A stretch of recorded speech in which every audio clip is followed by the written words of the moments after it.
dadhabanii Habiba biratti maqaa wal balleessaa jiru wal himataa jiru waan kana ati jiddu galatti akka Chaayinaa Oromoo jaalatu tokkotti nu ilaalii jedhanii osuma dhimma nama biraa laallu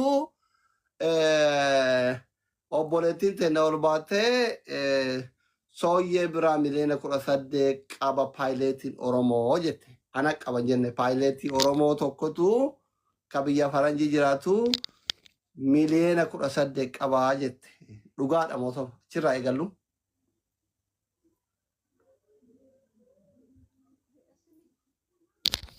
Asumanu mana nyata Oromoti follow godha hundi keessa. Okay, ifama mute godheen ture. As biin akkas miti duraan dursee gaaffii konaa deebisi ati. Idda si booddee waa barbaade si deebisuu danda'a. Tokkoffaa kaleessa ani yeroo duraa fi miidiyaa kanarratti maqaan keenya kan ka'e amma irratti maqaan keenya ka'ee hin beeku. Namni nu himate illee hin jiru, namni nu himatu illee hin jiru. Gaafa namni akkastiin gadi ba'ee nama birrii hamma kana birrii irriba nama dhorku kana jedhee gaafa odeessu kana isin iyyuu manuma keessan kana bantanii akkastiin haasofsiisuun kun sirriidhaa. Iddoo namni itti gaafatamu sun hin jiraatin itti iddoo ani hin jiraatin itti naa bilbiluun qabdan turtanii keessaan naan barreessitan turtanii dubbii kana qabdanii narra jira yoo ta'e situ waasii naa ta'a rakkoon tokko hin jiru akkamittiin akkasii callisamee hoy hoyitiin haasa'amee dhumarratti immoo dubbiin iyyuu dhattee gandatti immoo galtee mucaan inni sun ilma isaanii ta'ee ani immoo kan ormaa ta'ee jedhan isoo intala Oromooti. Maal dubbiin kun isin miidiyaa guddaa qabdu of harkaati. Miidiyaa guddaa of harkaati qabu jechuun ani namni barumsa akka kanarraati fudhatanii hin barbaadu isinillee jechaadha. Dooktar Asliinillee warri kaanillee maaliif yoo jette namoonni hedduun sobaan hololaan namni of ajjeesu jira, namni gaa'ela hiiku jira, namni gabaarraa badu jira, namni rifatee jiru jira. Anillee xinnoo ishee ija nyaadha gadi ba'ee ragatiin ta'ee fi badii yoo itti nama baduu danda'u miti gatii ta'eef hin jedhee. Ishee kanarraatitu eegallee bareedaa tokko kana. Lammaffaa immoo namni naa gaafadhaa jedhe kuni ofiisaa gadi ba'ee gaafata kan keenya jette edda ta'eeti waggaa isaallee hin beektu waggaa 2 yookiin waggaa 8 namni miliyoona 18 nyaatame gooftaa koo waggaa isaa mini guyyaa isaa mini guyyaatti abjuusaa keessa iyyuu wareersaan beektaa. Kanaaf namicha kanatu gaafatachuu qaba. Isheen haqanarraa qabdi taanaan anaaf sooyyeen kan walirraa qabna yookiin immoo jaarsummaa kana himannee turre sooyyeen gaafannee nuun deebisne jettee dubbishatiitti fufuun kanadha. Achirraa eegaluu qaba malee kana sinirraa qabaa sinirraan qabuun abbaan irraa qaba jedhe immoo akkatti natti kennee wajjin gadi ba'ee viidiyootiin anillee isinillee gadi baanee wal duukaa haasa'uudha akkasi. Abbaan irraa qabu fidaadha amma. Abbaan irraa qabu fidaati. Teenyee haqa jiru fuulduraan haasofna mucaan kun immoo eenyu akka argateen gadi baatee ol gashiin haa dubbattu na duukaa rakkoon tokko hin jiru. Tole obboleetti dhugaa jette amma ani si dawwalee si gaafachuu dhabuu kiyyatti dhiifama na okkolchii takka inni lammataa akkuma qoosatti jaarsaaf jaartiin ol seenanii gizee waan kana kaasan maqaa lamaa meeshiniin godhina akka namni sun waan kana sirreessuu fi wanni nyaatame yoo jiraate dubbadhaa jennaan keessumaa wal afaan wal qaqqabanii guruppii man nama jaarsaaf jaartiin beektaa namni lama birallee dabalamee homaa rakkoon qabu ragaa qabnaa risiitii jira waa hunda jira waan itti saalfannu hin qabnu dubbii dhugaatii nummaanuu dubbannee haasofnu jennaan akkasitti maqaa kee meeshiin godhanii isa amma gandatti wal galchan jettuu fi amma innillee mucalleen baalee atillee wallaggaa ani mootu chaayinadha ani si hundaafuu qixa atillee obboleessi kiyya innillee obboleessa kiyya wallahi isallee hin beeku sillee hin beeku innillee paayileetidha osoo ameerikaanidha jedhanii osoo carraa ameerikaa deemuu argadhe mukkiin rabbiin xiyyaara isaatirra na buusuun mala atillee Dubaay jirta kiilolee namni gaafaasi muuziqaa baasu kitaaba barreessu dhufee achitti hafuura baafatee Oromoon achitti wal argee beeksifate achi beeksifatee fedhu caccabsaa fedhu affaanyii fedhu kitifoo fedhu shiroo waan humna isaa nyaate itti eebbisiifatee waan dhufii san galata qabda Oromoo bira. I'm so sorry si dawwaluu dhabuu kiyyaaf dhiifama. Garuu yeroo san maqaa meeshiin godina jechaa ture. Waa tokko asii dhibbatti mucaan atileetii paayileetidha. Nama si'uu baay'ee dinqisiifatu eebaluu jennaan dhugaadha mucaa hin beekan. Yeroo jalqabaatiif miidiyaa kanatti nama afaan Oromoo dubbatu mucaa sana arge jedhee waggaa 5 dura wal baranneeni. Nama guddaadha hayyee dubbiin soban taatu jedhee itti dhiisee ammallee ijoolleen jaarsaaf jaartillee warruma gurguddaa waan saalfatanii dubbanne ka jedhu malee osoo amma namni hin beekne tokko yuuzariin yookiin namni ani hin beekne tokko dhufee sooyyeen na nyaata jedhe kabalee ofirraa gabbuusa. Wallaahi kaba dhugaa. Jarri kunillee jara kijibuu uummata biratti kijibuu uf kijibsiisee uf xiqqeessuu barbaadu miti.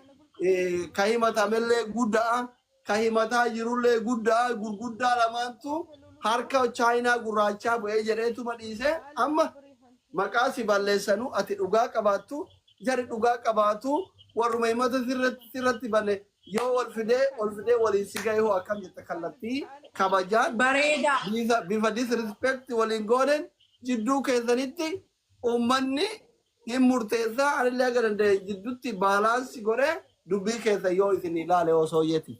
bareeda garuu maayini beektaa nam ilaa ati dhaqxee gaafa himattu simaa balootiin obboleessi kee yoo himate situ dhaqee himatamaaf miti obboleessa kee sanatu hamma umuriinsaa akka ati jettetti paayileetiidha waggaa 18 ol miniire isa mataa isaatu viidiyooti wal duukaa gadi baanee haasofnaa. Viidiyoo nu dubbise guyyaa tokko. Eeyyee kanaafi innillee viidiyootiin gadi ba'ee anaaf isatti wal duukaa haasa'a malee ashitti miti kan na duukaa haasa'u. Akkas taanaan anillee nama narraa haasa'u hedduun qabaa jechaadha malee simaa balootiin miti. Ani akkamitti amantaa ani. Mucaan paayileetidha qilleensarra deemaa lafarra deemaa. No qilleensarra mini elaa asli waa tokko sitti hima ani obboleettiin kelle paayileetiin caala. Koomenti jalatti nama arrabsina nama guddaadha qalbiiwwan nama arrabsaniif kaan hin beektan. Dhaggeeffadhu asli.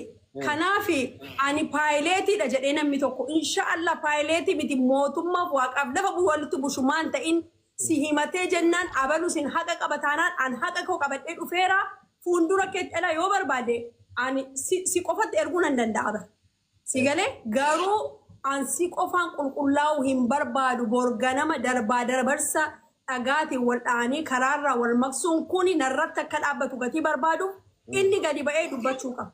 Maaliif Oromoon gaafa mammaaku tokkoffaa dubbiin itti gala qaba lammaffaa immoo lolli daboon qabu si galee kanaafi atamma yoon firdi beetitti an kasasame asli dhaqee dhugaa naa ba'a miti asli naa kasasame abbaan manaa koo dhaqee naan kasasamu sooyyee waamamtee naa sooyyeedha kun garuu akka nama dirijjitii kanarratti akka nama waa balleessuu qabutti warra kiilolee jedhan an sooyyomeedha abbaan manaa koo abdiidha sooyyomeettiin kenne sooyyeettiin kenne abdiittiin kenne jechuun maqaadha.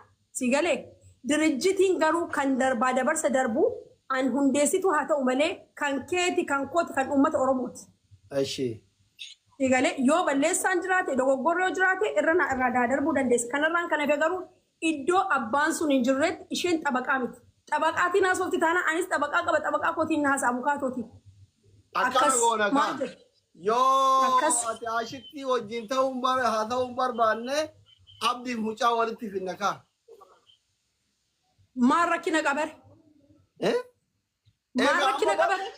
Amma bakka maqaan kee dhayamuu fi hoteelli keessan dhayamuu san dhiifama si gaafannee abdii abbaa manaa keetiitii fi paayileeticha waliif fiduudha kaa'e paayileetiin kun bareeda wallole malee kanan barbaadanii bareeda inda'u kan irratti viidiyoon si banaa qommaan haa banamuu didee waaqinatti tole. Eega yoo ati ashitti waliin haasa'uun barbaanne abdii fi paayileetii walitti fidu. Bareeda kun immoo haasaa cooma ta'e haasaa bareedaadha. Yoo ati abbaa manaa keetirra abukaatoo taate isin wanni mucaan abukaatoon taate. Na dhaggeeffadhu aan abukaatoon ta'u isaan lamaan miidiyaa kanarratti saba Oromoo duratti gadi baasi ragaa keessan atis fidi jedhi gadi naa baasi maaloo gooftaaf an sin gargaara. Kunoo inni reedii ta'ee jennaan kunoo abdiin taa'eera. Abdiin amma sibira jira. Andee qophaasa. Allah fi ashitti yoo as jala jiraatan please himanni keessan irratti manni murtii federaalaa ollaalee gallaalee kun obboleettii kenna sooyyeen ani abbaa manaa kiyya dabarsee kennaa isin waan feeta yoo dhugaa Shurubbaa shishaa bootee dhuftee yoo bisoo badii hin qabaate dafetin. badii isaa itti murteessaa jedhaa jirti. Hamza maashitti yoo as jala jiraattan paayileeticha nu dhiyeessa. Viidiyootiin dhiyaata. Umara kon qabu yoo dhufe gaafa Maaliif beekaa? Sagalee naman baraatuun viidiyoon abdii dhadhee viidiyootiin akkatti ol duukaa isaantu nu himateemi. Gadi ba'een irraa taa'u deessu rakkoon tokko hin jiru. Irraa odeessu kunoo abdiin annan galaan viidiyootiin ba'e haba'an ragaa isaanii qabatanii haa dhufan. Garuu eegaate ashitti hojii haa ta'uu hin barbaanne ani afgaafii ka godhu deebii ka uummanni dhageeffatu abbaa manaa keetii fi paayileetii malee sii miti. Turjumaanan taatu abadan keessa iyyuu hin galu. Naatay. Fitaawino, beetu fitaawino kanaaf jennaa bar. Rakkoon qaba.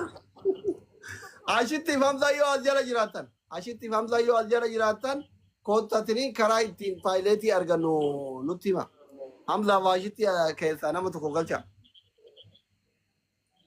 Hamzaa fi Ashitti keessa yoo as jala jiraattan. Hin jirtanii 100% yoo isinitti tole paayileetii dhiyeessuun amma dhiyeessa. Yookaan immootu guyyaa itti isin qabna gaafa qilleensarra jiraate. Guyyaa waan itti qaban hin jiru. Miliyoonii 18,000 naman ciibsu Dr. Asli maal taate akkamitti raftati sammuun keessa kaleessa si arge bar viidiyoo keetu ati utaaltu dudduubaan. Miliyoona 18 ammallee deebi'ee jira. Ani ijaan angurraan dhagaye malee rabbi naa nyaatu ijaan argine miliyoona 18. Miliyoona 18 osoo qabaadhee maal godha Kaayiroo keessaa jira akka Dubaay kanatti taraa takka akka Mubaarak kanatti taraa takka Itoophiyaa taraa takka Dubaay hin deemu.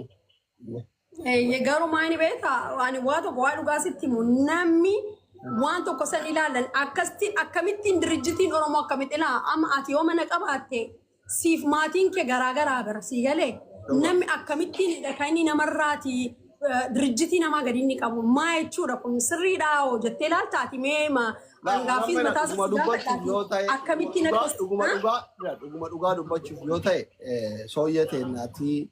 Yeroo baay'ee gargaarsa uummata keenyaan godhatu 200,000 hirmaatatu. Namoota baay'ee gargaaraa turte, namoota baay'ee achitti keessummaa ture, kabaja qabdaa, galata qabdaa, kabajni ati qabdus, kabajni Oromoon sii qabus achuma jira.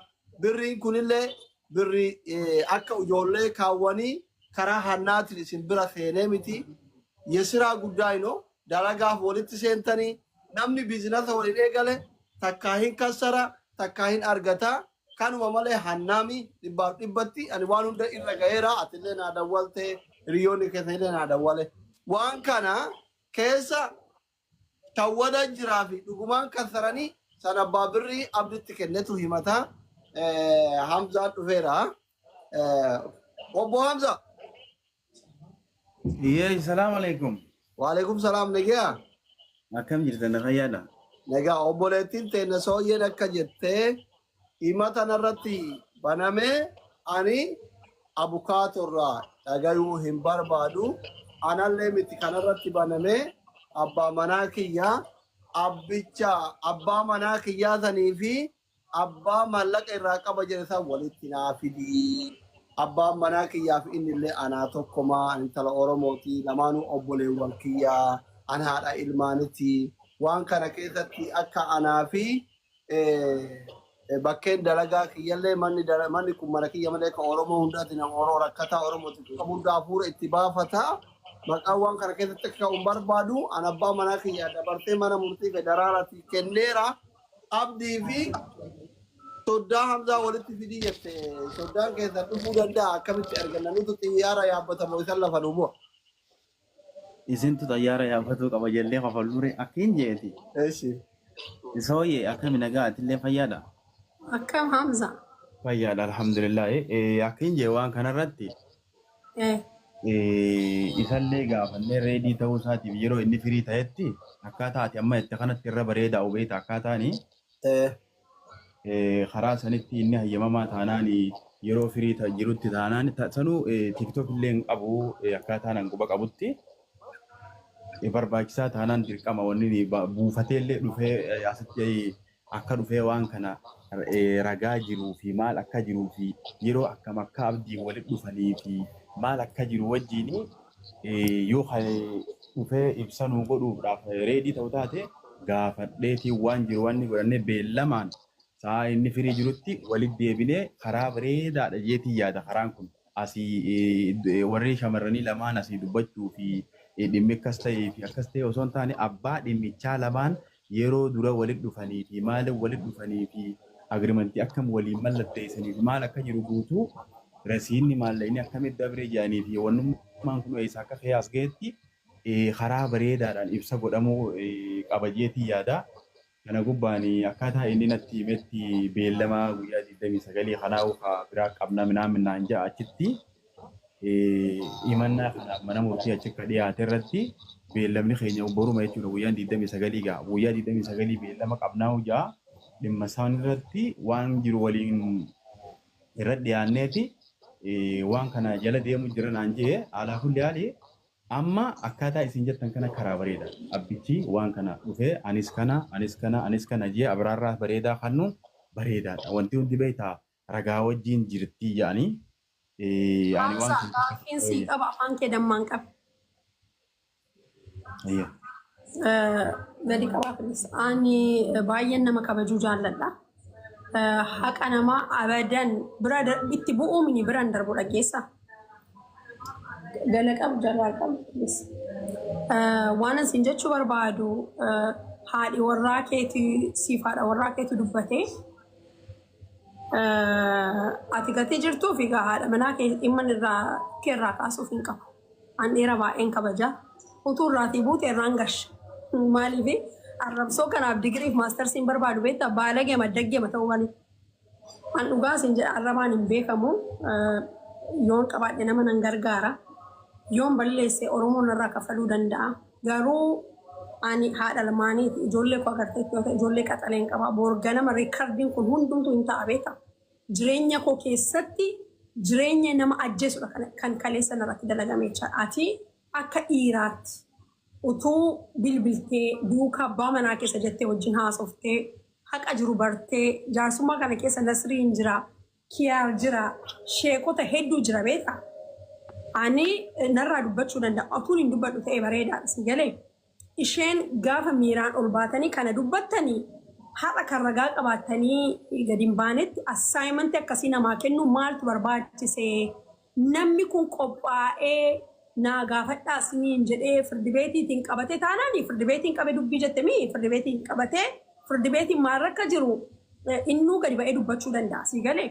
Kanarraan kan efe garuu haqa kana sin immoo firdibeetiin hin kuffisee firdibeetiin isa kuffise amma maayin beektaa ayyaan fartoo daawullaa'uun seedhan beektaa. Ambiraa sodaatanii isa namarratti asii ol utaalantu xinnoo akkaataatti haasaa kana beektaa. Afaan Oromoo kanatu sirriitti akka Amaaraan sirriitti qalaxxafee haasa'a ta'ee fi wantoosaa kana baay'ee natti tola. Maayin qinee maawuraatu bishil baxaan nu dassa mileesii galee akkattiin haasa'uun natti hin tolu. Akkan itti haasa'uun dhabe beektaa maaliif saba guddaa nama baay'ee tos jala jira. Maatiin koo keessa jiru, hiriyoonni koo keessa